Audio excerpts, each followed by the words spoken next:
আমি তাকে জাহান্নামী দেখতে পাচ্ছি, কথা বুঝছেন কিনা? সাহাবী বলেন যে আমি তখন চিন্তা করলাম রাসূলুল্লাহ কথা সত্য, আমি অবশ্যই খুঁজবো কেন সে জাহান্নামী হবে। পর আমি দেখলাম লোকটি আঘাত সহ্য করতে না পেরে আত্মহত্যা করে বসেছে। আর আত্মহত্যা অর্থ নিরাশ হয়ে যাওয়া। আল্লাহ থেকে কেউ নিরাশ হলে সে ব্যক্তি কাফের হয়ে যায়। আল্লাহ থেকে কেউ নিরাশ হলে সে ব্যক্তি কাফের হয়ে যায়। এই ইসলামের জন্য ছিল না। বিপক্ষ দল তারও শত্রু, কমন শত্রু বুঝেন তো? কমন শত্রু বুঝেন তো? আপনারও শত্রু, ওরও শত্রু। আপনার পক্ষ নিয়ে যুদ্ধ করছে, সেই ব্যক্তি কোনো আল্লাহর জন্য যুদ্ধটা করে নাই। আল্লাহর জন্য জিহাদ করেও জিহাদটা আল্লাহর জন্য না হওয়ার কারণে জান দিয়ে ফেলেও সে ব্যক্তি জান্নাতে যেতে পারে না। এই জন্য আপনার ইমানটার মূল্য কত এটা আপনি বোঝা উচিত। প্রত্যেকটা আমল দুনিয়ার বুকে আপনি করেন, সকাল থেকে শুরু করে রাত্র পর্যন্ত, কাউকে জানানোর জন্য নয়, কাউকে খুশি করার জন্য নয়, ইল্লা ইবতিগা ওয়াজহি রাব্বিল আলা, রব্বুল আলামিনের চেহারা দেখার জন্য। দুনিয়ার বুকে বড় নেয়ামত হচ্ছে আল্লাহকে চেনা। দুনিয়ার বুকে বড় নেয়ামত কি? আল্লাহকে চেনা। আল্লাহকে কেমনে চিনবেন? আল্লাহকে কেমনে চিনবেন? হাসরের মাঠে কিন্তু আল্লাহ আসবেন। হাসরের মাঠে আল্লাহ আসবেন, এসে কি বলবেন? যখন জান্নাতীরা অর্থাৎ ঈমানদাররা শুধু থাকবে, তাদের সাথে মুনাফিকরাও থাকবে, আমলি মুনাফিক বা মুনাফিকরাও থাকবে। ঈমানদাররা ছাড়া আর সবাইকে আল্লাহ তাআলা হাসরের মাঠ থেকে বলবেন যে যারা ইবাদত করতো তার পিছে পিছে জাহান্নামে চলে যাও। প্রত্যেকের জন্য একটা উপাস্য বানিয়ে দেবে, এটার পিছে হাঁটতে হাঁটতে সে জাহান্নামে চলে যাবে। বাকি থাকবে শুধু ঈমানদাররা।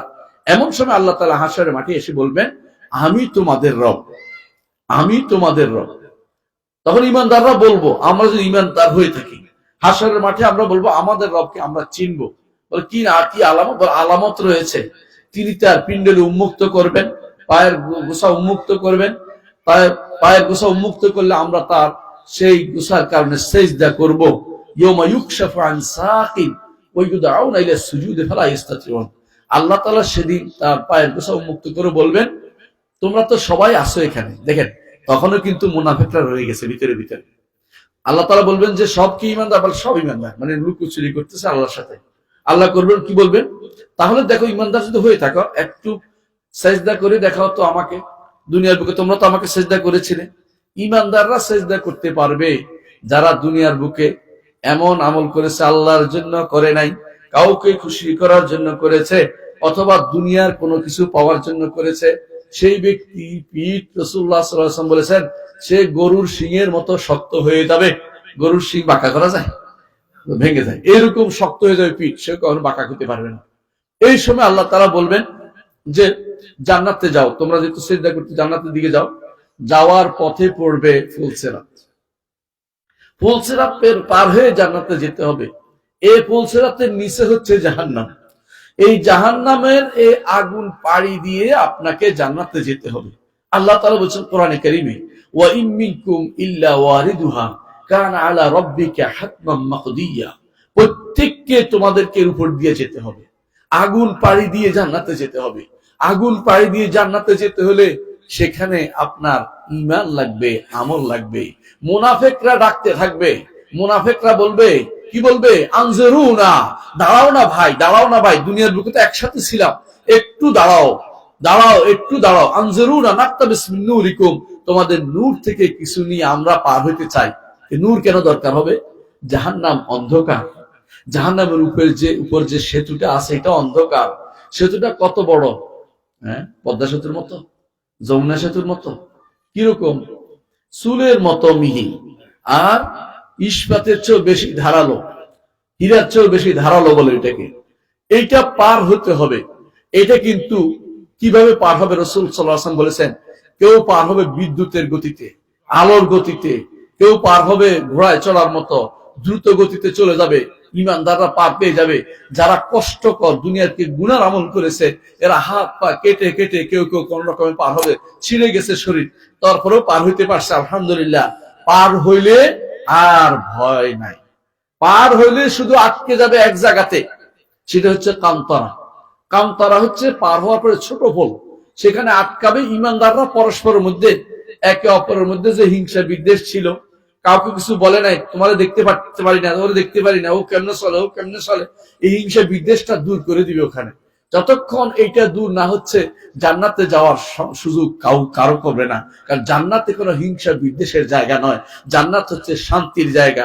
ইখওয়ানান আলা সুরুরিন মুতাকাবিলিন, ভাই ভাই হবে, খাটের উপরে বসে একে অপরে গল্প করবে। সাহাবায়ে কেরাম রাদিয়াল্লাহু আলাইহিম আজমাইন, তাদের মধ্যে আবু বকর, ওমর, ওসমান, আলী, মুআবিয়া রাদিয়াল্লাহু আনহু সবাই কিন্তু এরকম সামনাসামনি থাকবে, সুন্দর জায়গাতে অবস্থান করবে। এদের বিরুদ্ধে যারা অবস্থান নিয়ে ভাগাভাগি করে ফেলেছে শিয়ারা, তারা নিজেরা ধ্বংস হচ্ছে, কিন্তু ওনারা কিন্তু জান্নাতে ঠিকই অবস্থান করবে। তাহলে ভুল করেছে এরা, কিন্তু ওনাদের কর্মকাণ্ডে ওনারা জান্নাতে চলে গেছে কর্মকাণ্ডের কারণে, কিন্তু মানুষ ওনাদের কারণে অনেকেই জাহান্নামে চলে যাবে। কারণ ওনাদেরকে কেউ বেশি মানছে, কেউ তাদেরকে কাফের পর্যন্ত বলছে নাউজুবিল্লাহ। আমাদের যে বলতে চাচ্ছি, একটু চিন্তা করুন, সেদিন কিন্তু প্রত্যেকেই নূর খুঁজবে। সেই নূরটা কি? আপনার ঈমানের নূর থাকবে, সেদিন আমলের নূর থাকবে, আপনি সেদিন কোরআন তেলাওয়াত করেছেন সেটাও নূর থাকবে, হেদায়েতের নূর থাকবে, প্রত্যেকটি মানুষের নূর থাকবে। নূর দিয়ে মানুষ রাস্তা পার হতে হবে।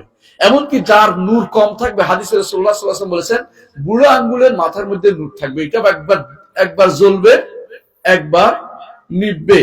যতক্ষণ জ্বলবে ততক্ষণ চলবে, যতক্ষণ নিভবে দাঁড়িয়ে থাকবে। মানে সে যেতে পারছে না, কিন্তু কষ্ট করে সে পার হবে ঈমানের কারণে। আর যদি ঈমানের খলল থাকে, তাহলে অথবা কোনো আমল বেশি খারাপ হয়ে থাকে, ডুব করে নিচে পড়ে যাবে। বেশি খারাপ হলে, ঈমান ছিল কিন্তু আমল এত বেশি খারাপ যে ঈমানে কাভার দিতে পারতেছে না, নিচে পড়ে যাবে। সেই ব্যক্তির জন্য আল্লাহর পক্ষ থেকে অনুমতি নিয়ে রাসূল সুপারিশ করবে, ঈমানদাররা সুপারিশ করবে, কোরআন সুপারিশ করবে, সওম রোজা সুপারিশ করবে, এমনকি ফেরেশতারাও সুপারিশ করবে, এমনকি বন্ধু বান্ধবরা একে অপরে জান্নাতে খুঁজে বেড়াবে, না পাইলে সুপারিশ করতে দৌড়াবে, আমার বন্ধু বাদ পড়ে গেছে। এই জন্য ঈমানদাররা কাজে লাগবে, ঈমানদার বন্ধুরা কাজে লাগবে। ওই দুশ্চরিত্র বন্ধুরা আপনাকে হারাম দেখিয়েছে, হারামে নিয়ে গেছে, খারাপ কাজে নিয়ে গেছে, খারাপ কিছু আপনার ঘরে ঢুকিয়ে দিয়েছে, ওই ব্যক্তি কিন্তু আপনার ক্ষতির কারণ হবে, ওই ব্যক্তি আপনার ক্ষতির কারণ হবে। এই জন্য আল্লাহ তাআলা কোরআনে কারীম বলেছেন, সেদিন বলবে, হে রব, কিছু লোককে তো আমি দেখতে পাচ্ছি, কিছু লোক তো দেখতে পাচ্ছি না জান্নাতে, এরা কোথায়? এরা আমাদেরকে শপথ করে এসে বলতো, তোমাদের দায় দায়িত্ব আমরা নিলাম, আমাদের পিছনে চলো, এদেরকে দেখতে পাচ্ছি না। আল্লাহ তাআলা বলবেন, তুমি দেখতে থাকো, দেখো পাইবা, জাহান্নামে পাইবা। ফাত্তালা ফারাআহু ফি সাওয়াইল জাহিম, আল্লাহ তাআলা তখন এই লোকটি তখন উকি মেরে দেখবে জান্নাতের মাঝখানে, জাহান্নামের মাঝখানে। তখন লোকটি বলবে, তাল্লাহি ইন কিত্তা লাতুরদিন, আল্লাহর শপথ করে বলছি, তুমি তো আমাকে প্রায় ধ্বংস করে ফেলেছিলে। ধ্বংস করে ফেলা বুঝেন কিনা? ঈমানের থেকে দূরে সরিয়ে দিচ্ছিলে, তুমি বারবার সন্দেহ নিয়ে আসছিলে যে আরে কি এত কিছু করে কি হবে, আরে চল দোস্ত হারাম কাজে লিপ্ত হয়ে যা, আরে চল হবে একসময় তওবা করে ফেলবো। এই জাতীয় কাজ কিন্তু দোস্তরা আপনাকে ক্ষতিগ্রস্ত করে দিবে। এই জন্য অবশ্যই ঈমানদার চিন্তা করবে যে আমার দ্বারা এমন কোন কাজ যেন না হয় যা আখিরাতে আমার বিপদের কারণ হয়ে যায়, আমার বন্ধুকে যেন আমি বিপদে না ফেলে দেই, কারণ যে কোনো সময় এই আমল আমার জন্য বিপদের কারণ হতে পারে। এই জন্য আল্লাহ তাআলা বলছেন, কুল হাল নুনাব্বিউকুম বিল আখসারিনা আমালা আল্লাযিনা দাল্লা সাইয়ুহুম ফিল হায়াতিদ দুনিয়া, দুনিয়ার জীবনে যা দৌড়াচ্ছে, এত কিছু করেছে, বিরাট বিরাট বিল্ডিং করেছে, দেশের সম্পদ চুরি করে বিদেশে নিয়ে গেছে, বিশাল কিছু করছে, কত চায় কত পায় সব নিয়ে গেছে, এত কি ভোগ করতে পারে? এত ভোগ করতে পারে না, কেউ এত ভোগ করতে পারে না যত চুরি করছে। কিছুদিন আগেও যা চুরি হয়েছে আপনারা শুনেছেন। আমরা কিছু বলতে চাচ্ছি না, কারণ আমরা ওই দলের মানুষ না, দলীয় বেজালে নাই, কিন্তু বলতে চাচ্ছি এটাই যে চোর তো চোরে, সে যে দলের হোক চোর, চুরি ডাকাতি করে দেশের সম্পদ যেভাবে নষ্ট করেছে, এইটা কি মনে করেন যে সে সবটা ভোগ করতে পারছে? অনেকে আছে বিদেশে পাচার করছে, আর আনতেও পারবে না, খাইতেও পারে না। ওই সুইস ব্যাংকে যেগুলো রাখছে ওরা কিন্তু ফেরতও দিবে না। অর্থাৎ সে চোখের যে ক্ষুধা, চোখের ক্ষুধা মিটাইতে পারে নাই। দুনিয়ার বুকে অনেকেই চোখের ক্ষুধা মিটায়। আপনার একতলা বাড়ি হয়েছে, 2 তলা লাগবে, পাশের আইলা জমির পাশের জমিটা যদি না নেই তো আমার শান্তি হচ্ছে না, কারণ এখানে আমার একটা বড় কিছু একটা দেখতে বড় দেখা যাবে, জমিনটা বড় হবে। এই যে চোখের ক্ষুধার কারণে এই বাম হাতে ডান হাতে সম্পদ কামাই করে হালাল হারামের তোয়াক্কা না করে যা কিছু করছেন, এগুলি কি আমল না? প্রাণান্ত চেষ্টা করেছেন, দিনের ভাত রাতে খাইছেন, রাতের ভাত কোন দিন সকালে খাইছেন, বিকেলে খাইছেন, দৌড়াদৌড়ি করছেন, একবার বাড়ি গেছেন, একবার বাজারে গেছেন, একবার এটা দৌড়েছেন, ওটা দৌড়েছেন। কেন ভাই এত কিছু করছেন? শুধুমাত্র সম্পদ লাভের জন্য। এই দৌড়টা যদি কোনো হইতো আল্লাহর সন্তুষ্টির জন্য, আল্লাহ তাআলা বলছেন ওয়ালা সাউফা ইয়ারদা, আল্লাহ অবশ্যই একে সন্তুষ্ট করে দিবেন। আল্লাহু আকবার। সন্তুষ্ট হবেন কি করে? জান্নাতে গেলে আপনি সন্তুষ্ট হবেন, জান্নাতে গেলে আমি সন্তুষ্ট হব। কোনো কিছু আপনার অভাব অপ্রাপ্তি থাকবে না। দুনিয়াতে সবচেয়ে বেশি নেয়ামত যে পেয়েছে, তাকে জাহান্নামে ডুবিয়ে দিয়ে বলা হবে, বলা হবে যে তুমি কি কোনোদিন কোন নেয়ামত পেয়েছো? সে বলছে লা ইয়া রব, হাদিসের কথা বলতেছি। তখন সে বলবে যে লা ইয়া রব, কোনোদিন পাই নাই, কোনোদিন কোন নেয়ামত আমি পাই নাই। আর দুনিয়াতে সবচেয়ে আবআসু খালকিল্লাহ, আল্লাহর সবচেয়ে যেই আল্লাহর ওই সৃষ্টিটা, যে সৃষ্টি শুধুমাত্র কোন রকমের জান নিয়ে টিকে ছিল, অসুস্থ ছিল, প্যারালাইজ ছিল, পা ভাঙ্গা ছিল, ওই ছিল, কষ্টের শেষ নাই তার। অনেকে বলতো যে এই কেন জীবিত আছে, আল্লাহ তারে এত কষ্ট কেন দিচ্ছে, কিন্তু ঈমান তার আছে এবং সে কোনোদিন আল্লাহর বিরুদ্ধে কথা বলে নাই, শরীয়তের বিরুদ্ধে কথা বলে নাই, আল্লাহর ইসলামের বিরুদ্ধে কথা বলে নাই, রাসূলের বিরুদ্ধে কথা বলে নাই। ভালোবাসায় পূর্ণ ছিল তিনটা জিনিস, আল্লাহ তাআলা এবং তার রাসূল এবং দ্বীন, এই তিনটা জিনিসকে ভালোবাসছে। সেই ব্যক্তি সেদিন যদি দুনিয়ার বুকে এত কষ্ট করার পরেও যদি এই তিনটে নিয়ে কবরে গেছে, সেদিন আল্লাহ তাআলা তাকে, হাদিসে আছে রাসূলুল্লাহ সাল্লাল্লাহু আলাইহি ওয়াসাল্লাম বলেছেন, জান্নাতে ঢুকানোর পরে তাকে বলা হবে, জান্নাতে ঢুকানোর পরে বলা হবে যে তুমি কি কোনোদিন কষ্ট দেখেছো? সে বলছে লা ইয়া রব, কোনো কষ্ট কোনোদিন দেখিনি। কি খবর? আল্লাহু আকবার। জান্নাতে যেতে চান তো, তাই না? জান্নাতে গেলে কষ্ট থাকবে?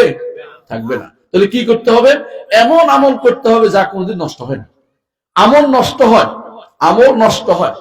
আমল কেমন নষ্ট হয়? ঈমান এনেছেন, কিন্তু ধরেন কোন মাজারে একটা টাকা দিয়েছেন, আপনার আমল আছে? আপনার কি হজ আছে? আপনার সালাত আছে?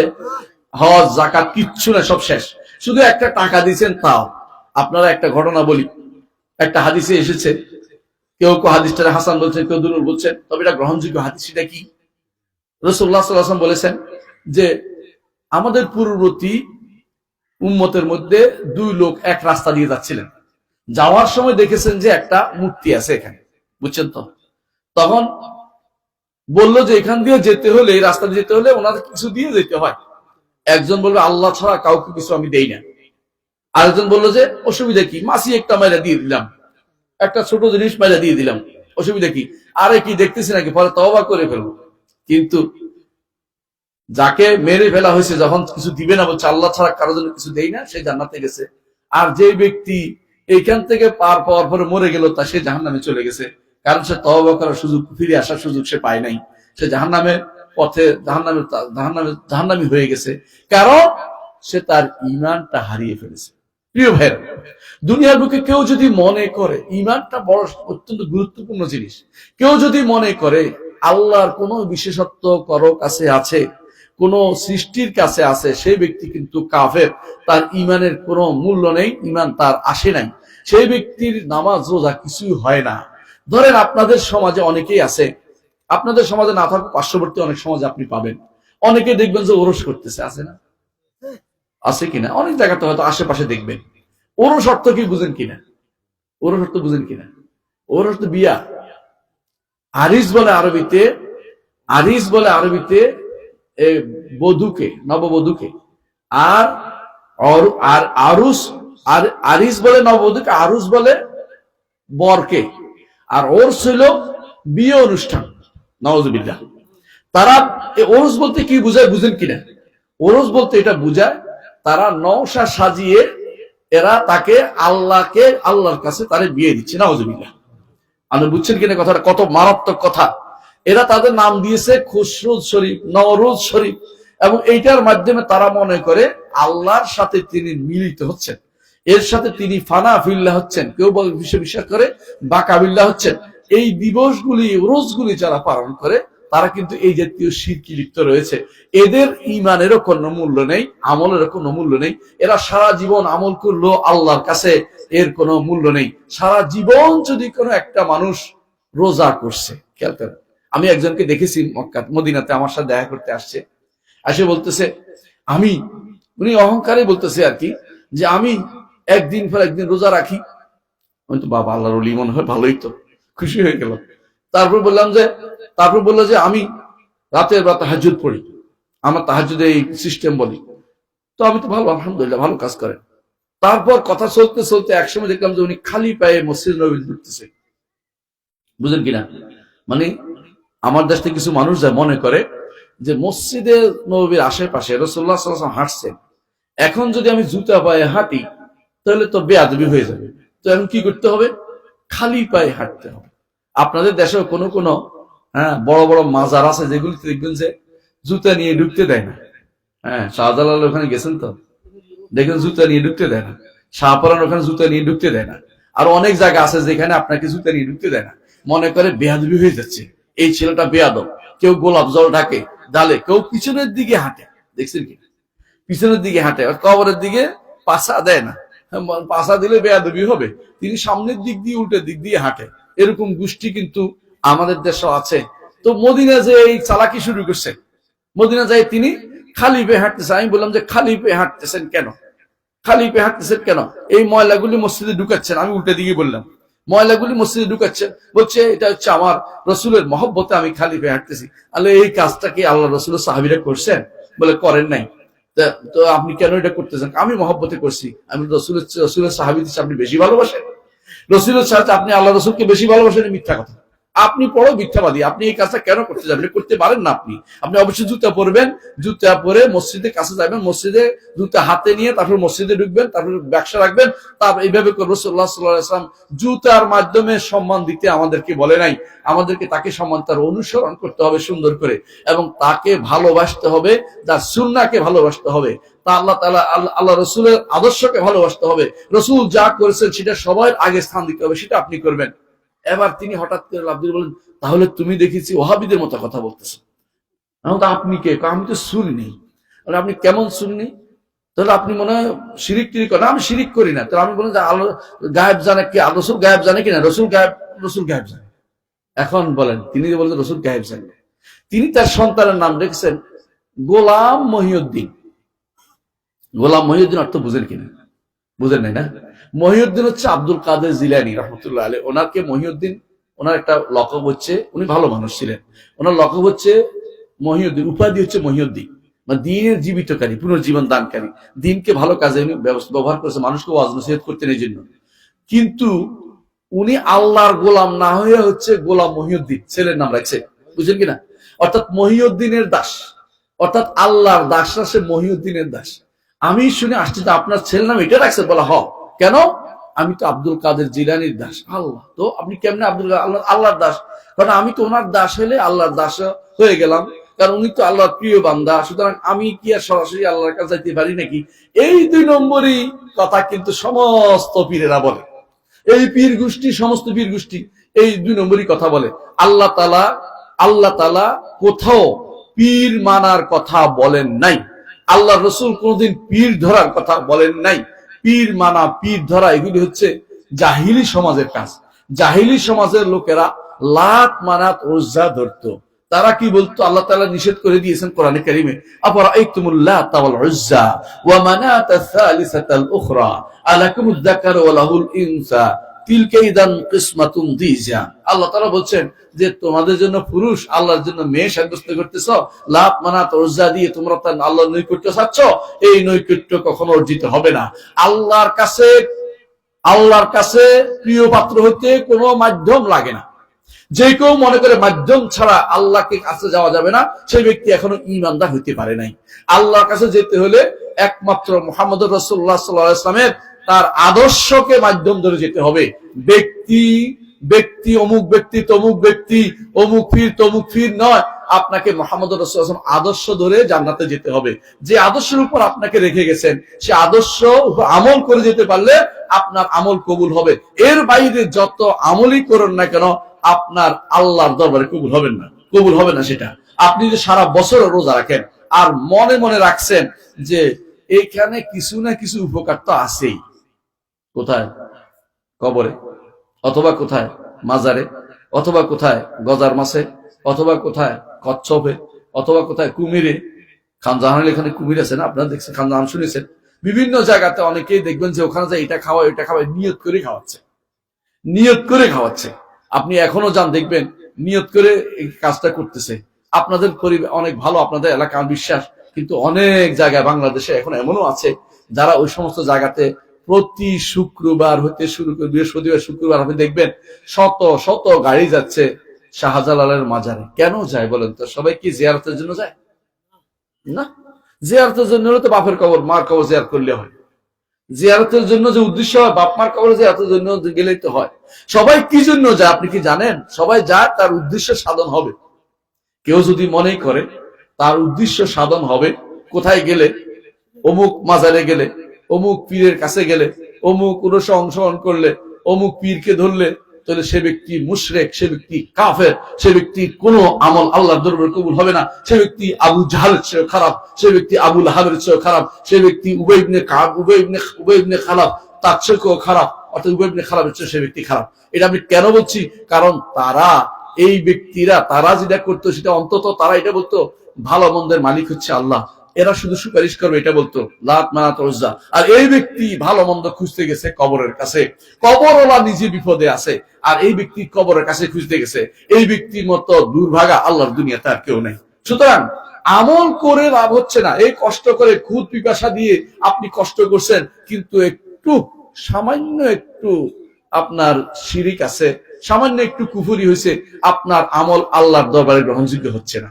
এই জন্য আল্লাহ তাআলা কোরআনে কারীমে বলেছেন যে এরা হচ্ছে আমল করে ক্ষতিগ্রস্ত। এরপর আল্লাহ বলছেন উলাইকাল্লাযীনা কাফারু বিআয়াতি রাব্বিহিম ওয়া লিকাইহি, এরাই সেই সম্প্রদায় যারা আল্লাহর আয়াতের সাথে কুফরি করেছে। আল্লাহর আয়াত বুঝেন কিনা? আল্লাহ তাআলার আয়াত হচ্ছে নিদর্শন। আল্লাহ নিদর্শন বলে কোরআনও আল্লাহ নিদর্শন, আবার প্রাকৃতিক নিদর্শন, উভয়ের সাথে কুফরি করছে। আল্লাহ তাআলা কোরআনে কারীমে বারবার বলেছেন যে ওয়া ইয়ামসাসকাল্লাহু বিদুররিন ফালা কাশিফা লা, যদি কোনো আপনার কোনো ক্ষতি হয়, এ থেকে আপনাকে মুক্তি দিতে পারে একমাত্র আল্লাহ, আর কেউ আপনাকে এই ক্ষতি থেকে মুক্তি দিতে পারে না। আপনি যদি অন্যের কারো কাছে যান, তাহলে আপনাকে মনে করতে হবে যে আপনি ওর কাছে আশা করছেন যে সে আপনার কোনো উপকার করে দিবে। আল্লাহর নবীকে আল্লাহ বলতেছেন যে আপনি যদি ক্ষতিগ্রস্ত হন, ক্ষতি থেকে মুক্তি একমাত্র আল্লাহই দিতে পারে, আর কেউ আপনাকে কোনোদিন এই ক্ষতি থেকে মুক্তি দিতে পারে না। আবার তিনি ঘোষণা করতে বলেছেন কুলিন্নী লা আমলিকু লাকুম দাররান ওয়ালা রাশাদা, হে নবী আপনি বলে দিন আমি তোমাদের জন্য ভালো কিংবা মন্দ কোনো কিছু করার ক্ষমতা রাখি না। মুহাম্মদুর রাসূলুল্লাহ সাল্লাল্লাহু আলাইহি ওয়াসাল্লাম আপনাকে বাঁচিয়ে দিবে এই আশায় যদি আপনি রাসূলের কবরের কাছে যান, অথবা দূর থেকে বলেন ইয়া রাসূলুল্লাহ আমার জন্য এই ব্যবস্থাটা করে দিন, অথবা আল্লাহর কাছে বলে দিন, আপনি চাইলেন রাসূলের কাছে, এটাও শিরকে পরিণত হয়ে যাবে। কারণ আপনি রাসূলের কাছে চাচ্ছেন, রাসূলের কাছে চাইতে পারবেন না। সুপারিশ কার কাছে চাইবেন? আল্লাহর কাছে। কারণ সুপারিশের মালিক কে? আল্লাহ। তিনি আপনাকে সুপারিশ, রাসূলকে সুপারিশ করার কথা মনে করিয়ে দিবেন যে এই লোকের জন্য তুমি সুপারিশ করো, এই লোকে আপনার সুপারিশ আমার কাছে চাইছে, আপনার কাছে চাই নাই, তখন আপনি উপকৃত হবেন। কিন্তু যদি রাসূলের কাছে সুপারিশ চেয়ে বসেন দুনিয়ার বুকে থাকতে, তাহলে আপনি কিন্তু চিরস্থায়ী জাহান্নামী হয়ে যাবেন। কারণ সুপারিশ আল্লাহ মালিক, আল্লাহ যেটার মালিক অন্যের কাছে সেটা চাওয়া যায় না। ভালো মন্দের মালিক যেমন আল্লাহ, সুপারিশের মালিকও তিনি। আপনার সন্তান দেওয়ার মালিক কে? আল্লাহ। আপনার সম্পদ দেওয়ার মালিক কে? আল্লাহ। চাকরি দেওয়ার মালিক কে? আল্লাহ। আপনাকে সুস্থ করার মালিক কে? আল্লাহ। আপনাকে যদি কেউ মনে করে যে ছেলেকে মেয়ে, মেয়েকে ছেলে অমুক হুজুরে বা অমুক পীরে বানাইতে পারে, সে ব্যক্তি ঈমানদার থাকতে পারবে না, সে ব্যক্তি কাফের হয়ে মরবে। যদি না তওবা করে ফিরে আসে, সে ব্যক্তি কাফের হিসেবে মারা যাবে। এই জন্য আল্লাহ তাআলা বলছেন তাদের জীবনের সমস্ত আমল বরবাদ হয়ে গেছে। আল্লাহ তাআলা এরপর বলছেন যালিকা জাযাউহুম জাহান্নাম, তাদের পরিণাম হচ্ছে জাহান্নাম। কেন? তারা হচ্ছে হাবিতাত আমালুহুম, তাদের আমল বিনষ্ট হয়ে গেছে। ফালা নুকিমু লাহুম ইয়াউমাল কিয়ামাতি ওয়াজনা, তাদের কোনো ওজন হবে না। এখানে দুইটা অর্থ আছে। একটা হচ্ছে দুনিয়ার বুকে আপনি বলেন না যে এই লোকের কথার কোনো মূল্যই নেই, বুঝছেন কিনা? অর্থাৎ আল্লাহ তাআলা যে ব্যক্তি শিরিক করে তার কোনো কিছুর মূল্য আল্লাহ রাখবেন না, না আমলের মূল্য, না তার কাজের মূল্য, তার ব্যক্তির মূল্য, না আমল নামার মূল্য, কোনো মূল্য হবে না। কারণ আল্লাহ তো অন্য আয়াতে বলেছেন ওয়া কাদিমনা ইলা মা আমিলু মিন আমালিন ফাজআলনাহু হাবা'আম মানসুরা, যে সমস্ত আমল তারা করেছে সেগুলিতে অগ্রসর, এগুলিকে বিক্ষিপ্ত ধূলিকণায় রূপ বানিয়ে দিব আমি, সেগুলিকে আল্লাহ তাআলা উড়িয়ে দিবেন, সেগুলির কোনো অস্তিত্ব খুঁজে পাওয়া যাবে না। কারণ ওয়াল্লাযীনা কাফারু আ'মালুহুম কারামাদিন ইশতাদ্দাত বিহির রিহু ফি ইয়াউমিন আসির, যারা কাফের হয়ে মারা যাবে তাদের আমলগুলি থাকবে, কিন্তু আমলগুলি কিরকম হবে, যেন একটা ঝঞ্ঝা বায়ু যেদিন হয়, অর্থাৎ যেদিন ধরেন কালবৈশাখীর বাতাস আসছে, সেদিন আপনি কি করলেন, বালু কতগুলি হাতে নিয়ে বসে থাকলেন, কিছুক্ষণ পরে দেখবেন যে একটাও বালু হাতে নাই, কারণ সবগুলি উড়ে চলে গেছে, কারণ হাত থেকে বালু একটাও অবশিষ্ট নাই। আল্লাহ তাআলা সে উদাহরণ দিয়েছেন, যারা আমল করেছে, অনেকগুলো শিরিক করেছে, আমল করেছে, হাতে নিয়ে মনে করছে বিশাল কিছু পেয়ে যাচ্ছে, সেদিন সেখানে কিছুই খুঁজে পাবে না, সবকিছু তাদের চলে যাবে, কারণ তারা এই আমল সংরক্ষণ করতে পারেনি। এর বিপরীতে যারা আমল করবে তাদের আমল 3টা বার ওজন হবে, 3বার ওজন হবে, বুঝলেন কিনা? নেক আমল, আমলটা ওজন হবে, আমলকারী ওজন হবে, আমল নামা ওজন হবে। আল্লাহু আকবার। যে কোনো ভাবে আপনাকে আল্লাহ তাআলা পার করার চেষ্টা করবেন, যে নেক আমল করেছে, ঈমান ঠিক রাখছে, নেক আমল করেছে, এই জন্য তার আমলটার ওজন হবে, তার আমলটার ওজন হবে। এর দলিল কোরআনে কারিমে আছে, ফামান ইয়ামাল মিসকালা যাররাতিন খায়রান ইয়ারা ওয়া মান ইয়ামাল মিসকালা যাররাতিন শাররান ইয়ারা। আল্লাহ তাআলা বলেন, ফামান সাকুলাত মাওয়াজিনুহু ফাহুয়া ফি আইশাতির রাদিয়া ওয়া মান খাফফাত মাওয়াজিনুহু ফাউম্মুহু হাওিয়া ওয়া মা আদরাকা মা হিয়া নারুন হামিয়া। যদি আমল নামা যদি ভারী হয়, আমলও ভারী হয়, আবার আমল নামাও ভারী হবে। এই যে প্রথমে আপনার হাদিস শুনাইছিলাম, একটা কার্ড আমল নামা ভারী হয়েছে না, অনেক ভারী হয়েছে।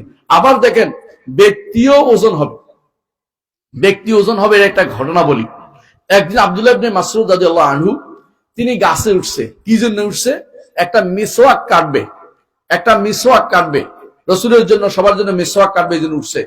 তখন বাতাস এসে তাকে এইভাবে একবার ফেলে এদিকে, একবার এনে ফেলে এদিকে, তো সাহাবায়ে কেরামরা কয়েকজন হাসিয়ে দিলেন, বলে হাসছো কেন?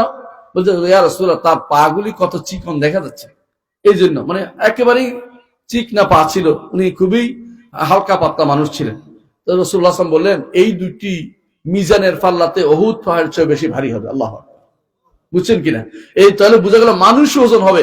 আর এর বিপরীতে যে ব্যক্তি শিরিক করবে, কুফরি করবে, নেফাকি করবে, তার আমলও ওজন হবে না, আমল নামাও হবে না, এবং তার কোনো কিছুই আল্লাহর দরবারে গ্রহণযোগ্য হবে না, ব্যক্তিরও কোনো ওজন হবে না। এই জন্য আল্লাহ তাআলা বলছেন, ফালা নুকিমু লাহুম ইয়াউমাল কিয়ামাতি ওয়াজনা, তার জন্য কোনো ওজনই হবে না, ব্যক্তিরও ওজন হবে না, আমল নামারও কোনো ওজন হবে না।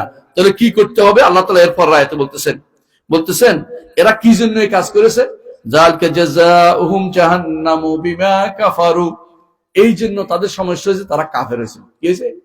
কুফরি করেছে। কুফরি যেন না হয়ে যায় এটা খেয়াল রাখতে হবে। তাহলে কি জন্য হয়েছে? ওয়াত্তাখাযু আয়াতি ওয়া রুসুলি হুজুয়া, তারা আমার আয়াতগুলো, কোরআন আয়াত, আল্লাহর কোরআনে যে সমস্ত নিদর্শন এসেছে, আল্লাহর কোরআনে যে সমস্ত নির্দেশ এসেছে, সেগুলিকে তারা আমল হিসেবে গ্রহণ করে নাই, তারা ঠাট্টা মশকারি করে চলে গেছে। এর মধ্যে আল্লাহ রাসূল সাল্লাল্লাহু আলাইহি ওয়াসাল্লাম যা যা নিয়ে এসেছেন সব কি মানছেন আপনি? অনেক কিছুই মানতে পারেন নাই, কিন্তু ঠাট্টাও করবেন না। গুনাহ করেছেন, গুনার প্রবণতা অন্তরে থাকুক, আপনি ঈমানদার। একজন মানুষ যদি কোনো, ধরেন রোজা ভাঙছে, কথার কথা, রোজা ভাঙছে, সে গুনার কাজ না এটা, কিন্তু যদি বেপরোয়া হয়ে যান তো ঈমান হারা হয়ে যান। যদি মনে করেন যে আল্লাহ আমি কেন গুনাহটা ভাঙলাম, অন্তরের ভিতরে অন্তর কি আছে, দিকি ঈমান আছে, আপনি মনে করছেন কেন এটা করতে গেলাম, আমি কেন এটা করতে গেলাম, আফসোস আছে, আপনি ঈমানদার। আর যখন আফসোস আপনার অন্তরে নাই, কেন করবো, আবার বেপরোয়া হয়ে যাবেন, আল্লাহর দিন এখন চলে না, তোমরা বেশি বাড়াবাড়ি করতেছ, এই নারীদেরকে ঘর থেকে বের করব, আমরা নারীদেরকে কর্মে নিয়োগ করব, আমরা এই বিদায় এটা করব, ওইটা করব, আমরা আমরা আমরা আমরা তুমি কয়দিনের আমরা? মরে গেলে তুমিও, তোমার উঠে যাবে চামড়া, তোমার কিছুই থাকবে না, তুমি মরে একেবারে গলে যাবা, মাটির সাথে মিশে যাবা। তুমি কত বাগাড়ম্বর করতেছো দুনিয়ার বুকে, কত লাফাচ্ছ, অথচ তুমি মরে গেলে সব শেষ হয়ে যাবে। তুমি যা যা বলছো সবই আল্লাহ জানেন। আল্লাহর দ্বীনের বিরুদ্ধে, শরিয়ার বিরুদ্ধে, ইসলামের বিরুদ্ধে, আল্লাহ রসুলের আনিত বিধানের বিরুদ্ধে যে কেউ অবস্থান গ্রহণ করবে, সেই ব্যক্তির পরিণাম হবে জাহান্নাম। জাহান্নাম ছাড়া কোনো কিছু পরিণাম তার হবে না। এরা কি করে দুনিয়ার বুকে আল্লাহ নিদর্শন নিয়ে অনেকে ঠাট্টা করে, নাউজুবিল্লাহ। আল্লাহর কোরআন আমাদের জন্য কি যথেষ্ট নয়? আল্লাহ তাআলার হাদিস কি আমাদের যথেষ্ট নয়? কিন্তু কিছু মানুষ আছে এগুলি যথেষ্ট মনে করে না, তাদের কাছে অমুকের তন্ত্র তমুকের তন্ত্র, অমুকের নীতি তমুকের নীতি, অমুকেরটা তমুকেরটা বেশি ভালো লাগে। তারা মনে করছে অমুক তমুক আপনাকে বাঁচাবে। হাসরের মাঠে কেউ আসবে না, হাসরের মাঠে কেউ বাঁচাতে আসবে না, হাসরের মাঠে কেউ জাহাজ নিয়ে আসবে না, হাসরের মাঠে নিয়ে কেউ উড়োজাহাজ নিয়ে আসবে না। আজকে অনেকেই ওয়াজ করে বেড়ায় হাসরের মাঠে জাহাজ নিয়ে আসবে, মিথ্যা কথা। ওই ব্যক্তির কোনো খবর থাকবে না। এই পীরগুলো বেশিরভাগই হচ্ছে, এরা হচ্ছে মহাজন টাইপের মানুষ। এরা বিনা পুঁজির ব্যবসায় নেমেছে। এরা এই মানুষের ঈমান হারা করছে, ঈমান নিয়ে চিনিমিনি খেলছে। যে কেউ আল্লাহর বান্দাদেরকে এইভাবে বিভ্রান্ত করে দিন থেকে দূরে সরিয়ে দিচ্ছে। আল্লাহ তাআলা কোরআনে কারীম বলেছেন, ওয়ালা ইয়াহমিলুন্না আসকালান ওয়া আসকালাম মা আসকালিহিম, তারা নিজের বোঝা বহন করবে, আরো অনেক বোঝা বহন করবে যেগুলি তারা নিজেরা নষ্ট করেছে, না বুঝে অন্যদের ঈমান নষ্ট করেছে, সেগুলির বোঝাও তারা বহন করবে। আল্লাহ তাআলা কোরআনে কারীম উল্লেখ করেছেন যে সেদিন যারা একে অপর অনুসরণ করে জাহান্নামে গেছে, আল্লাহ রাসূল অনুসরণ করে নাই, আল্লাহর অনুসরণ করে নাই। ও কোথায় আব্রাহাম লিঙ্কন অনুসরণ করেছে, কোথায় কোন ওই লেনিনের অনুসরণ করেছে, স্টালিনের অনুসরণ করেছে, কোন শয়তানের অনুসরণ করেছে, কোথাকার কোন এই মাও সেতুগুলো অনুসরণ করেছে। এই মানুষগুলো, এই অনুসারীরা ওদের থেকে সেদিন বলবে আমাদের থেকে আমরাই বিপদে আছি, তোমার অনুসরণের কোনো দায়িত্ব নিব না। তখন ওরা বলবে কেন, তোমরা তো তখন আসতে বলতে যে আমরা দায়িত্ব নিব, তোমরা তখন আসে বলতে আমরা দায়িত্ব নেব, এখন দায়িত্ব নেব বলছে না কেন? বলে আমরা আল্লাহ তাআলা ইন্নাল্লাহ কাদ হাকামা বাইনাল ইবাদ, আল্লাহ বান্দাদের মধ্যে ফয়সালা করে দিয়েছেন, এখন জাহান্নাম ছাড়া আমাদের কোনো গতি নাই, তোমাদের চিন্তা তোমরা করো। সেদিন ইস্তাবাররা আল্লাযীনা তুবিউ মিনাল্লাযীনা তাবাউ ওয়া রাআউল আযাব, আল্লাহ তাআলা বলেন যেদিন অনুসারীরা অনুসরণকৃত ব্যক্তি থেকে আলাদা হয়ে যাবে। অনুসারী যারা অনুসরণ করছে তারা শুনতেছে আমাদের কথা অনুসরণ করতে আমরা এখন চাইছি না, তোমরা দূরে সরে যাও। এমনকি শয়তানও সেদিন আপনাদের থেকে সম্পূর্ণ বিমুক্ত ঘোষণা করবে। আল্লাহ তাআলা বলেন, ওয়াকালা আশ-শাইতানু লাম্মা কুদিয়াল আমর ইন্নাল্লাহা ওয়া'আদাকুম ওয়া'দাল হাক্কি ওয়া ওয়া'আদতুকুম ফাআখলাফতুকুম ওয়ামা কানা লিয়া ইল্লা আন দাআওতুকুম ফাস্তাজাবতুম লি ফালা তালুমুনি ওয়া লুমু আনফুসাকুম মা আনা বিমুসরিখিকুম ওয়া মা আনতুম বিমুসরিখিয়া ইন্নী কাফারতু বিমা আশরাকতুমুনি মিন ক্বাবল। কি করবেন? এটা কিন্তু আয়াতের মধ্যে বলে দিয়েছে আল্লাহ তাআলা। শয়তান কি করবে জানেন? এখন তো সুন্দর সুন্দর কথা দিয়ে আপনাকে আমাকে ভুলিয়ে বিভ্রান্ত করছে। সেদিন সে কি বলবে? যখন জান্নাতীরা জান্নাতে চলে যাবে, জাহান্নামীরা জাহান্নামে যাবে, এমন সময় সে ডেকে বলবে আমাকে জাহান্নামের মাঝখানে একটু কথা বলার সুযোগ দেওয়া হোক। সে কথা বলবে সেদিন। আমি আমার শেখ আলী আব্দুর রহমান হুযাইফির মুখে বক্তব্য শুনেছি। তিনি বলতেছেন সেদিন শয়তান সেদিন কথা বলবে যে কি বলবে, আমার কাছে কোনো তেমন কিছুই ছিল না, আমি তোমাদেরকে ওয়াদা দিয়েছিলাম। কি দিয়েছিলাম ওয়াদা? যে আমি তোমাদেরকে ব্যবস্থা করে দিব, তোমরা আমার অনুসরণ করেছ, জোর করি নাই, শুধু ডাকছিলাম, আমার ডাকে তোমরা সাড়া দিয়েছো। মা আনা বিমুসরিখিকুম, আজকে তোমাদেরকে আমি উদ্ধার করতে পারবো না, চিৎকার করলেও কোনো লাভ হবে না, চিৎকার করেও কোনো লাভ হবে না। সেদিন শয়তান আপনার থেকে বিমুখ হয়ে যাবে। সেদিন দুনিয়ার শয়তানগুলো আপনার থেকে বিমুখ হয়ে যাবে, কেউ আপনার পক্ষে কথা বলবে না। সেজন্য আপনাকে আগে থেকে সিদ্ধান্ত নিতে হবে যে কাফের মুশরিকদের নীতি অনুসরণ করব না, কাফের মুশরিক হব না, মুনাফিক হব না, আল্লাহর দ্বীনকে মেনে চলবো, শরীয়তকে মেনে চলবো, আল্লাহ তাআলা যা দিয়েছেন কোরআনকে মেনে চলবো, রাসূল সাল্লাল্লাহু আলাইহি ওয়াসাল্লাম যা দিয়েছেন হাদিসকে মেনে চলবো। এর বাইরে নিজেদের অমুক তমুকের মতবাদকে আমি কখনো মেনে নিব না। তাহলে কি হবে যদি সেটা না করেন? আল্লাহ তাআলা বলছেন, ইন্নাল্লাযীনা আমানু ওয়া আমিলুস সালিহাতি কানাত লাহুম জান্নাতুল ফিরদাউসি নুজুলা, নিশ্চয় যারা ঈমান এনেছে, আমল সালেহ করেছে। ঈমান ঠিক করতে হবে। ঈমান আনতে হলে কি করতে হবে বলেন তো? মুখস্থ? কেউ যদি বলে আল্লাহ আমার রব, তিনি আমার সব, ঈমান হয়ে গেছে? হয় নাই, বাকি আছে। আল্লাহ আমার রব, তিনি আমার স্রষ্টা, তিনি আমার মালিক, তিনি আমার পরিচালক, বিধানদাতা, আইনদাতা, সবই তিনি। এটা হচ্ছে রুবুবিয়ত, এটা মানতে হবে। 2 নম্বর হচ্ছে তিনি আমার সমস্ত ইবাদত পাবেন, তিনি আমার সমস্ত ইবাদত পাবেন, আমার নিবেদন সব তিনি পাবেন। আমি যত কিছু করি, সুবহানাল্লাহ বলি, আলহামদুলিল্লাহ বলি, কার জন্য? আল্লাহর জন্য। আমি তাসবিহ যা বলি আমার রবের জন্য করব। তাকবীর কার জন্য? আমার রবের জন্য। তাহমিদ কার জন্য? আমার রবের জন্য করব। অর্থাৎ আমার যত অ্যাক্টিভিটি আছে, মুখের হোক, অন্তরের হোক অথবা অঙ্গ প্রত্যঙ্গের হোক, সব কার জন্য হবে? একমাত্র আল্লাহর জন্য হবে। এই 2 নম্বর কাজ রাখতে হবে। 3 নম্বর হচ্ছে আল্লাহকে তার নাম এবং গুণ দিয়ে ডাকতে হবে। অন্য কিছু দিয়ে আমি ডাকবো না, আল্লাহকে নাম এবং গুণ দিয়ে তাকে ডাকবো। আল্লাহকে ডাকবো, আল্লাহ বলে দিয়েছেন ওয়ালিল্লাহিল আসমাউল হুসনা ফাদউ বিহা, আল্লাহর রয়েছে সুন্দর সুন্দর নাম, সেগুলো দিয়ে তাকে ডাকো। আল্লাহকে সেগুলো দিয়ে ডাকবো। দুনিয়ার মানুষ অনেকে গান গাইতে থাকে, কি বলে? কি নাম ধরে ডাকবো তোমারে, সেজন্য নাম খুঁজে পায় না, নাম খুঁজে পায় না সে, অথচ আল্লাহ তার নাম কোরআনে কারিমে দিয়ে দিয়েছেন। রাসূলুল্লাহ সাল্লাল্লাহু আলাইহি ওয়াসাল্লাম আল্লাহর নাম কোরআন তার হাদিসে ঘোষণা করেছেন। তাহলে আমরা নাম খুঁজে পাচ্ছি না, আল্লাহর নাম দিয়ে আল্লাহকে ডাকতে হবে। কিভাবে ডাকবেন? যেই নামের অর্থ বুঝবেন, সেই নামের অর্থ দিয়ে, প্রত্যেকটি নামের অর্থ বুঝে সেটা আল্লাহকে ডাকবেন। যে আল্লাহ তুমি রহমান, আমার উপর রহম করো। আল্লাহ তুমি গফফার, আমাকে তুমি ক্ষমা করে দাও। আল্লাহ তুমি সিত্তির, গোপনকারী, আমার দুষ্টুতি গোপন করে দাও। এভাবে প্রত্যেকটি নাম ধরে ধরে আল্লাহকে ডাকবেন। রাসূলুল্লাহ সাল্লাল্লাহু আলাইহি ওয়াসাল্লাম বলেছেন, যে কাজটি করবে দাখালাল জান্নাহ, জান্নাতে প্রবেশ করবে। আল্লাহু আকবার। সুতরাং কেউ যদি কোনো ঈমান আনে, দ্বিতীয় কাজ হচ্ছে আমলে সালেহ করে। আমলে সালেহ কিভাবে নির্ধারিত হবে? আমার নবী না বললে কিয়ামত পর্যন্ত এটা আমলে সালেহ হবে না। বুঝছেন কিনা? আমার নবী না বললে কিয়ামত পর্যন্ত সেটা আমলে সালেহ হবে না। নবীর তরিকার বাইরে গেলে সেটা বেদাত হয়ে যাবে। আল্লাহর নির্দেশের বাইরে, আল্লাহ ছাড়া অন্য কারোর জন্য হলে শিরিক হয়ে যাবে। আর নবীর তরিকার বাইরে গেলে বেদাত হয়ে যাবে। বুঝছেন কিনা? যেমন ঘাড় মসে করা, ঘাড় মসে করা রাসূলুল্লাহ সাল্লাল্লাহু আলাইহি ওয়াসাল্লাম হাদিস সাব্যস্ত হয়নি। এখন যদি আপনি ঘাড় মসে করেন, কি হবে? বেদাত হবে না? বেদাত হবে। ধরেন আরো একটু সুন্দর করে বলি, আরো বুঝিয়ে বলি, আপনাকে 33 বার 36 বার পড়তে বলা হয়েছে না? আপনি বললেন যে 50 বার পড়বো, একটা রাউন্ড ফিগার হবে? এটা বেদাত হবে। কারণ আমার নবীর পদ্ধতির বাইরে, সংখ্যার বাইরে চলে গেছে। সংখ্যার বাইরে গেলেও বেদাত হয়। ঠিক জায়গা যেখানে যে আবাদত করতে বলছে, জায়গা পরিবর্তন করলেও বেদাত হয়। জায়গা পরিবর্তন করলে বেদাত হয়। কাবার তোয়াফ কোথায় করতে হয়? শুধু মক্কাতে, বাইতুল্লাহর চারপাশে। কবরের পাশে করলে বেদাত তো হয়, শিরিকও হয়, দুটো একসাথে হয়। কারণ আবাদত অন্যের জন্য করা হচ্ছে, এই জন্য সেখানে কখনো কোনো বেদাত শিরিকে পরিণত হয়ে যায়, উপরের দিকে উঠে যায়। কিন্তু প্রথমে বেদাত হবে, শুরু হবে কি জন্য? যেটা এটা নতুন আবিষ্কার। আল্লাহ এইখানে জায়গাটা নির্ধারিত হতে হবে। সময়ের জায়গা তো সময়ও কিন্তু বেদাত হয়। সময় বুঝছেন? যেই সময়ে যেটা, সেই সময় সেটা করতে হয়। আজকে যদি কোনো আরাফার মাঠে যাই দোয়া করতে থাকি, জায়েজ হবে না? কেন? আরাফার মাঠে দোয়া করতে হবে 9 তারিখ সূর্য পশ্চিম দিগন্তে হেলার পর থেকে আরাফার রুকু থাকতে হবে। আমি যদি এখন যাই আরাফার মাঠে বসে বসে কান্নাকাটি করে, কাজ হবে না, এখানে বেদাত হবে। রাসূলুল্লাহ সাল্লাল্লাহু আলাইহি ওয়াসাল্লাম তিনি 9 তারিখ সূর্য পশ্চিম দিগন্তে যাওয়ার পরে তিনি সেই সময় দোয়াটা করেছেন। এর আগে তিনি দোয়া করতে বসেন নাই।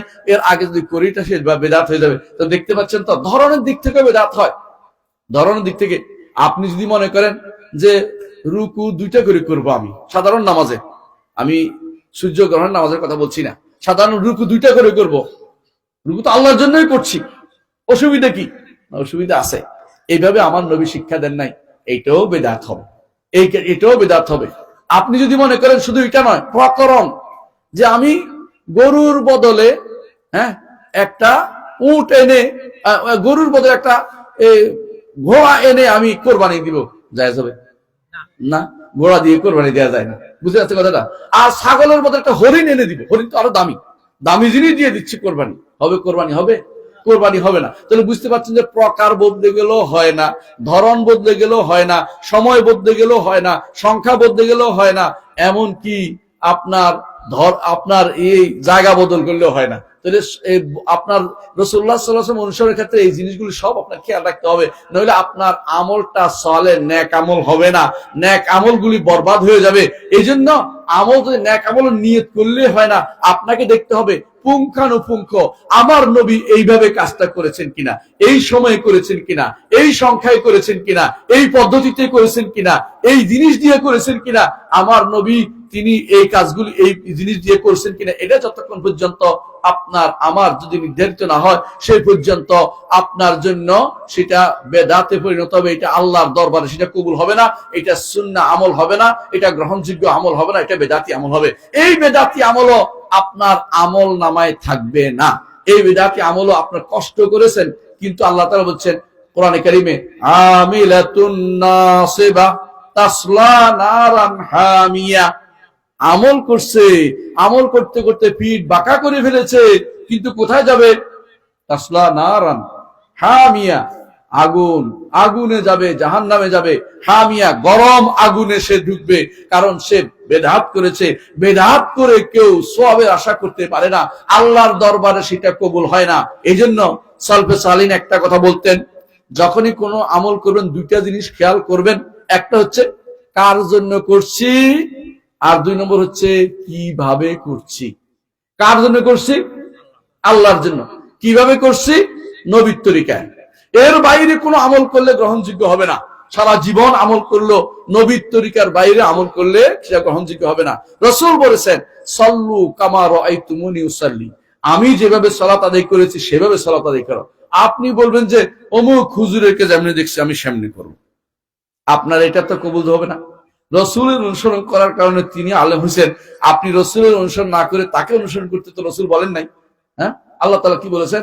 মা আতাকুম রাসূলু ফাখুযুহু ওয়া মা নাহাকুম আনহু ফান্তাহু, যা রাসূল দিয়েছেন সেটা গ্রহণ করো, যা রাসূল যেটা থেকে নিষেধ করেছে সেটা পরিত্যাগ করো। আর আপনি রাসূলের কথা না শুনে অন্য কাউকে রাসূলের উপর যদি প্রাধান্য দিয়ে দেন, আপনার এই আমল আল্লাহর দরবারে কবুল হবে না। আপনি যে হ্যাঁ যদি বলেন যে রসুলটা করেছেন, আপনার কাছে মনে হচ্ছে রসুল করেছেন এই জন্য আপনি সেটা আমল করছেন, তখন হ্যাঁ আপনি যতটুকু আপনার ইস্তেহাদে কুলাইছে আপনি পার পেয়ে যাবেন। কিন্তু যদি আপনি জানেন যে রসুলের কথার বাইরে গেছে, আপনার এই সালাত আল্লাহর দরবারে কবুল হবে না, এই যাকাত আল্লাহ নিবেন না, এই সওম আল্লাহ নিবেন না, এই হজের কোনো কিছু আল্লাহর দরবারে কবুল হবে না। প্রিয় ভাইরা, মনে রাখবেন, এই যে ধরেন হাসরের এই যে আরাফার মাঠে, আরাফার না মিনার মাঠে, মিনা থেকে দেখেন যখন একজন মানুষ রওনা হয় মুজদালিফা থেকে, তখন কি করে? কয়টা পাথর নেয়? হ্যাঁ, আপনারা কয়টা নেন? 7টা। 7টা নেওয়া নিয়ম, সুন্নত। রাসূলুল্লাহ সাল্লাল্লাহু আলাইহি ওয়াসাল্লাম কিন্তু 7টার অধিক আনেন নাই। অনেকে দেখবেন যে আরাফার মাঠ থেকে যখন মুজদালিফা গেছে, তিনি পাথর কুড়াচ্ছে নামাজ বাদ দিয়া। এটা রাসূলুল্লাহ আদর্শ না। রাসূলুল্লাহ সাল্লাল্লাহু আলাইহি ওয়াসাল্লাম ফজরের পরে 7টা পাথর নিয়েছেন, বলেছেন যে ফদল আমার জন্য 7টা, অর্থাৎ ফজল ইবনে আব্বাস কি বলছেন, আমার জন্য 7টা পাথর নিয়ে আসো। এই 7টা পাথর নিয়ে তারপর তিনি বলেছেন এইগুলি শুধুমাত্র এই ছোট এইরকম হতে হবে, এর চেয়ে বড় হইতে পারবে না। হ্যাঁ, আপনি কি করেন? ছাতা লাঠি বড় একটা, যত বড় পারি। হায় রে, হ্যাঁ, পাকিস্তানিরা কি বলে জানেন? বলে তুমনে মুঝে দুনিয়াকে সবচেয়ে বড় বক্ত বানায় দিয়া, সেটা বলে শয়তানেরে মারতেছে মনে করে, বুঝছেন তো? লাঠি মারে, জুতা মারে, এইটা মারে, ওইটা মারে। সে তো নিয়ত তো ভালো, কি শয়তান মারতেছে। হ্যাঁ, এই নিয়ত করলে কি কবুল হবে? এই পাথর যদি একটু বেশি মারে এটা গুনাহ হবে, কারণ রাসূল বলেছেন ইয়াকুমুল গুলু, ওই সময় বলেছেন সাবধান তোমরা বাড়াবাড়ি করবে না। এইটুকু, এই ছোট যেগুলি ছাগলের ইয়ার মতো, পায়খানার মতো ছোট দাঁত নাদি যেটাকে বলে, বুটের মতো, যেগুলি বুটের ছোট, এইটুকু শুধুমাত্র মারতে বলেছেন। আর এত বড় বড় মারলে অথবা লাঠি মারলে অত জুতা মারলে আপনার এটা কিন্তু মারা হয় নাই, মারা হয় নাই। জুতা মারলে লাঠি মারলে মারা হয় নাই, কারণ পাথর মারতে বলেছে, পাথর কুচি, ছোট ছোট পাথর মারতে বলেছে। তাহলে আপনি বড় করলে হচ্ছে না, আবার যদি অন্যটা দেন তাও হচ্ছে না। আমার নবী যেটা বলছেন সেটাই করতে হবে, এখানে কোনো পরিবর্তন গ্রহণযোগ্য হচ্ছে না। আপনার ইবাদতের মধ্যে দেখা যাচ্ছে নবীকে না মানলে, নবীর কোনো কিছু আদর্শে ভুল হলে সেটা গ্রহণযোগ্য হচ্ছে না।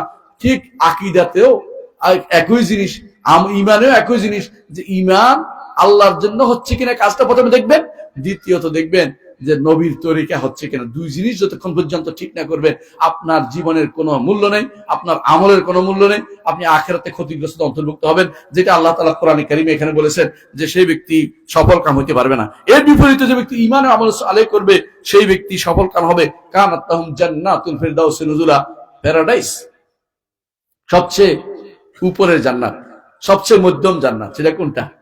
ফেরদাউস, মধ্যম জান্নাত। বুঝেন কিনা? অর্থাৎ মাঝখানে যে কোনো জিনিস মাঝখানে একটা সুন্দর হয়, আশেপাশে কিছু হচ্ছে মাঝখানে একটা মধ্যমণি বলে, মানুষ বলে মধ্যমণি। ঠিক রাসূলুল্লাহ সাল্লাল্লাহু আলাইহি ওয়াসাল্লাম বলেছেন তোমরা যখন আল্লাহর কাছে চাইবে তখন ফেরদাউস চাইবে, কারণ ফাইনাহু আলাল জান্নাহ ওয়া ওয়াসাতুল জান্নাহ, সবচেয়ে উত্তম জান্নাত এবং সবচেয়ে উপরের জান্নাত হচ্ছে কি? জান্নাতুল ফেরদাউস।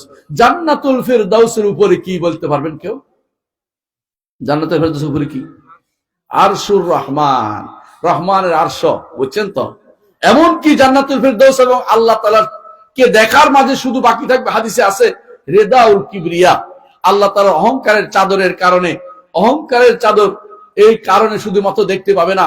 যখন আল্লাহ ইচ্ছা করবেন সেদিন জান্নাতে আমার জান্নাতীদেরকে আমি দেখা দেব, সেদিন তিনি তার সেই চাদর যখন তিনি অবমুক্ত করবেন, দূরে সরাবেন, আপনাকে দেখা দিবেন।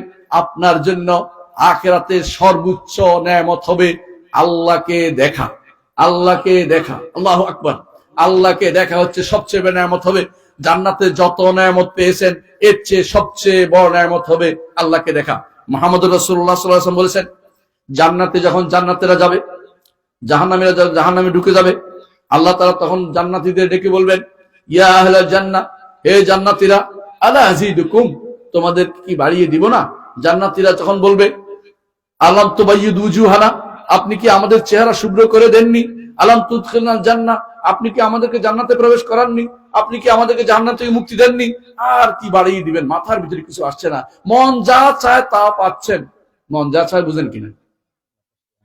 আপনি মনে মনে ভাবছেন যে যদি কক্সবাজার যাইতে পারতাম, এখন মনে করেন না, পয়সা নাই, যাইতে পারতেছি না, একটু ঘুরে গাড়ি আসতাম, কক্সবাজার যাওয়া লাগবে না, কক্সবাজার আপনার কাছে চলে আসবে।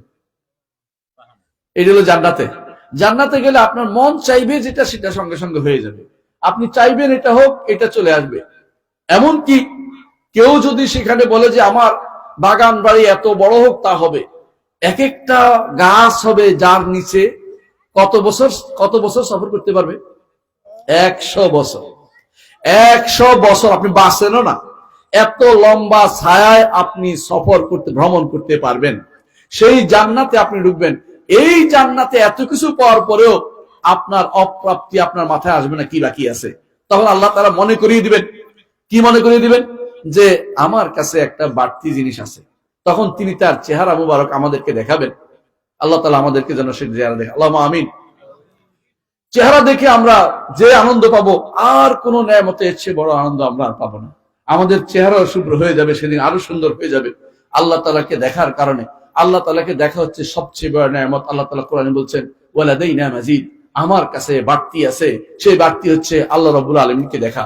জান্নাতে সবচেয়ে বড় নেয়ামত হচ্ছে আখিরাতে আল্লাহকে দেখা। দুনিয়াতে সবচেয়ে বড় নেয়ামত হচ্ছে আল্লাহর উপর ঈমান রাখা, আল্লাহকে চেনা, আল্লাহকে যথাযথভাবে চেনা। দুনিয়ার মানুষ বিশেষ করে মুসলিমদের মধ্যে একটা বিশাল গোষ্ঠী, তারা এখনো আল্লাহকে চিনতে পারেনি। আল্লাহকে সর্বত্র বিরাজমান মনে করে, আল্লাহর নাম ও গুণকে অস্বীকার করে, আল্লাহ তাআলার সাথে শরীক করে, আল্লাহ তাআলার সাথে অন্যকে সমপর্যায়ে মনে করে। এই মানুষগুলো আল্লাহকে চিনতে পারেনি। আল্লাহকে যে দুনিয়াতে চিনতে পারেনি, আখিরাতে আল্লাহর দিদার তার নসিব হবে না, আল্লাহকে দেখতে পারবে না, সর্বোচ্চ নেয়ামত সে লাভ করতে পারবে না। প্রিয় ভাইরা, এজন্য সর্বোচ্চ নেয়ামত পেতে হলে যদি জান্নাতের সর্বোচ্চ জায়গায় যেতে হবে, সেটা কি? ফেরদাউস। আল্লাহ বলছে জান্নাতুল ফেরদাউসে নুজুলা, মেহমানদারি হিসেবে আল্লাহ তাআলা জান্নাতুল ফেরদাউস রাখবেন। আরো বলেছেন, খালিদিনা ফিহা লা ইয়াবগুনা আনহা হিওয়ালা, চিরস্থায়ী হবে। কোনদিন সেখান থেকে কোনো দিকে যেতে চাইবে না, কোনদিন যেতে চাইবে না। দুনিয়ার বুকে কিছুদিন থাকলে আপনি বলেন এখানে আর ভালো লাগে না, অন্যখানে যাই, এখানে ঘর বাড়ি বেশি উঠে গেছে, এখানে এই সমস্যা। কিন্তু ওখানে এমন জায়গা, আপনার জায়গা থেকে হস্তক্ষেপ করবে না, আপনার সমস্যা কোনোদিন সেখানে হবে না। সমস্যার জায়গাগুলো আগে দূর করে দেওয়া হবে। সেখানে আপনার শুধু সমাধান আর শান্তি, অনাবিল শান্তি আপনি লাভ করবেন। আপনি এবং আপনার স্ত্রী, আপনারা সন্তান সন্ততি, সেটা আপনার বিশাল সাম্রাজ্য। এক একটা সাম্রাজ্য হবে। দুনিয়ার বুকে যে ব্যক্তি সর্বশেষ দুনিয়া থেকে জান্নাতে যাওয়ার জন্য আখিরাতে সর্বশেষ জান্নাত যাবে, দুনিয়ার মতো এক একটা করে জান্নাত পাবে সে। আল্লাহ, দুনিয়া কত বড়, পৃথিবী কত বড়, এর চেয়ে এক একটা জান্নাত পাবে। হাদিসে আছে, কোন হাদিসে আছে 10টা করে পাবে, একজন 10টা করে পাবে জান্নাত। এত বড় জান্নাত, তারপরও এর উপরে আল্লাহর দিদার আপনার নসিব হবে। আপনার মতো সৌভাগ্যশালী আর কে হইতে পারে? দুনিয়ার বুকে আইল ঠেলাঠেলি করেন, এই ব্যক্তি ওই ব্যক্তির বিরুদ্ধে কথা বলেন সামান্য স্বার্থের জন্য, সেদিন সব কিছু বাদ দিয়ে যেই নেয়ামত আপনি পাবেন, এই স্বার্থ জিনিসটা চিন্তা আর থাকবে না। আল্লাহকে খুশি করে যেতে পারলে আল্লাহ তাআলা আপনাকে খুশি করে দিবেন। এরপর আল্লাহ তাআলা বলছেন যে, কুলিন্নামা আনা বাশারুম মিসলুকুম ইউহা ইলাইয়া, হে নবী আপনি বলে দিন যে আমি তোমাদের মতো একজন মানুষ। পার্থক্য হচ্ছে এটা যে আমার কাছে ওহী আসে, তোমাদের কাছে ওহী আসে না। মুহাম্মদুর রাসূলুল্লাহ সাল্লাল্লাহু আলাইহি ওয়াসাল্লাম মানুষ ছিলেন, রাসূলুল্লাহ সাল্লাল্লাহু আলাইহি ওয়াসাল্লাম নূর ছিলেন না, মানুষ অর্থ হচ্ছে আদম সন্তান ছিলেন। এবং মুহাম্মদুর রাসূলুল্লাহ সাল্লাল্লাহু আলাইহি ওয়াসাল্লাম রক্ত মাংসের মানুষ ছিলেন। মুহাম্মদুর রাসূলুল্লাহ সাল্লাল্লাহু আলাইহি ওয়াসাল্লাম তিনি খাবার খেতেন, রাসূলুল্লাহ প্রকৃতি ডাকে সাড়া দিতেন, মুহাম্মদুর রাসূলুল্লাহ সাল্লাল্লাহু আলাইহি ওয়াসাল্লাম স্ত্রীদের কাছে যেতেন, তার সন্তান হয়েছে। তিনি সেরকম একজন ব্যক্তি ছিলেন, মানুষ ছিলেন। যে ব্যক্তি মানুষ না মানবে সে ব্যক্তি ঈমানদার হইতে পারেনি। কারণ আল্লাহ বলছেন, কুল ইন্নামা আনা বাশারুম মিসলুকুম ইউহা ইলাইয়া, কি ওয়াহী আসে? আন্নামা ইলাহুকুম ইলাহুন ওয়াহিদ, তোমাদের ইলাহ তো একমাত্র আল্লাহ। ইলাহুকুম ইলাহুন ওয়াহিদ, আমাদের আল্লাহ কে? একমাত্র আল্লাহ কে? আল্লাহ। আমাদের ইলাহ কে? আল্লাহ। আমাদের মাবুদ কে? আল্লাহ। মাবুদ কে আমাদের? আল্লাহ। তিনি ব্যতীত আমাদের আর কোনো ইলাহ নেই। এইটা প্রথমে বলবেন, ফামান কানা ইয়ারজু লিকা রাব্বিহি ফালইয়ামাল আমালান সালিহান। সুতরাং আল্লাহকে রব মেনেছি, এখন যদি আল্লাহর সাথে সাক্ষাতের আশা করি দুইটা কাজ করতে হবে। সেটা কি? ফালইয়ামাল আমালান সালিহান, নেক আমল করতে হবে। এক নম্বর নেক আমল বলছি কিভাবে করতে হয়? রাসূলের তরিকা ব্যতীত কিয়ামত পর্যন্ত নেক আমল হবে না, এক নম্বর। দুই নম্বর, ওয়ালা ইউশরিক বিইবাদাতি রাব্বি আহাদা, একমাত্র আল্লাহর জন্য কাজটা করতে হবে। আল্লাহর সাথে কাউকে অংশীদার করা যাবে না, কোনো কিছু দিয়ে, কোনো ইবাদত দিয়ে, কোনো কিছুতে আল্লাহর সাথে কাউকে শরীক করা যাবে না। এইটুকু যদি করতে পারি দুনিয়া থেকে আপনি সফল হবেন। এবং এই সূরার এই অর্থটুকু বুঝান বলার মাধ্যমে আমি আমার বক্তব্য শেষ করতে চাচ্ছি। সুবহানাকাল্লাহুম্মা ওয়া বিহামদিকা আশহাদু আল্লা ইলাহা ইল্লা আনতা আস্তাগফিরুকা ওয়া আতুবু ইলাইক। আসসালামু আলাইকুম ওয়া রাহমাতুল্লাহি ওয়া বারাকাতুহু।